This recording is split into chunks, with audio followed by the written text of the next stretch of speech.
as part of efforts to boost cooperation with the UAE Navy. That drop in attacks, says the NATO officers, is partly due to more merchant ships turning to armed security guards to protect themselves.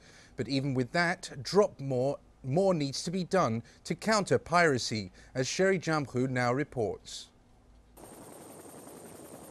According to NATO officials, the hijack success rate for Somali pirates has dropped sharply in recent months. That's due to more merchant ships turning to armed security guards, razor wire and water pumps to protect themselves. Improved international cooperation on combating piracy on land and at sea has been the cornerstone of efforts to tackle a problem costing the world economy up to $12 billion a year. Pirates are still active, but we cannot say we are not successful. We are successful because pirate actions reduced, as said on a briefing, 60% compared to 2 years ago. So we can say we are successful, and that explains why we are here. NATO officials say only 6 vessels were hijacked for ransom in the past 8 months, compared to 36 in the preceding 8 months. Attack rates have been reduced to the same rate. United Nations counter-piracy officials say a major reason for the drop in the number of vessels hijacked is that many of the pirates got rich last year.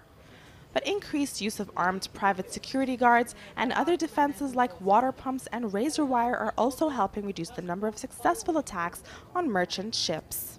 Self-protection measures is one of the key factors for the success of the counter-piracy operation, and the armed security guards on board the merchant vessels is very effective means to protect the merchant vessels, and we welcome all these protection measures.